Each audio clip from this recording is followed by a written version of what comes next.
It's me, Galen. Galen's got Parkinson's. Now, I was recently introduced to the game Core Space. And I play a lot of space games. So initially my first thought was, do I need another one?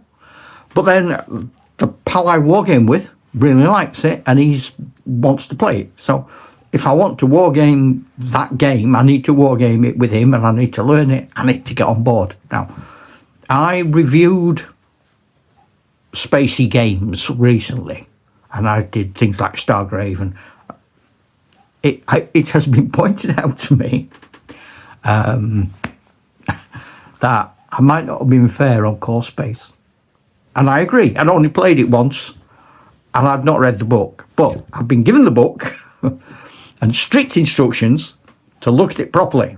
So I found, not a loophole, but I've found the answer to why I criticised it. Now, it's a great game. The actual game is brilliant. The mechanics, the simplicity, the learning, the environment, the world, it's stuff. It's everything. The 5 parsecs that I play allows you more interaction when you're not playing. It's not all about fighting and equipping for gear. Now, Core Space has missions and trades and other activities. It has all that role-playing stuff.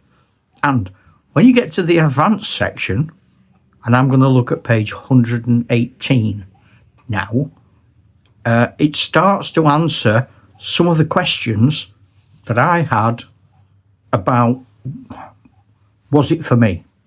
So, let's do that. But this is the important bit. If this was Dungeons and Dragons, a Traveller, what we're looking at there is your character sheet. And it's a blank card that you can get for the game, which allows you to create your own character. And they are what they are, aren't they? So you can choose a species. Now, it's clear in the book you don't have to choose a species that's in their existing game. So, for example, my squats could be the species. The name of my character becomes the name of the card. That's easy to do, just write it on.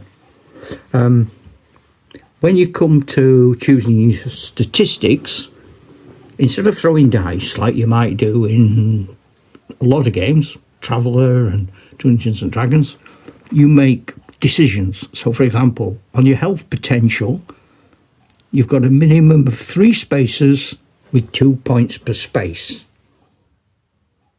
So, what does that mean? Each potential space that you select for statistics costs a number of points.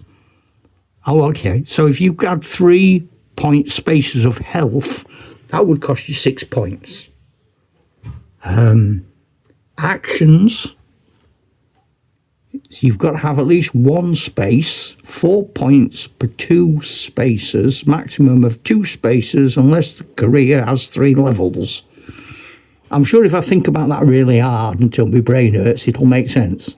You've got to put in 1 space because obviously you need an action. That cost me 4 points. I can only have 2, so that'd be 8 points, assuming I've got 8 points left, unless I've chosen a career that allows me to have 3 levels, which I'm not going to do. Skill potential. I've got to have 1 skill, that's a minimum, and that costs me 2 points. And career potential, I've got to have 5 spaces at 1 point of space. And so I add all them up, and I suppose I see if I've got anything left.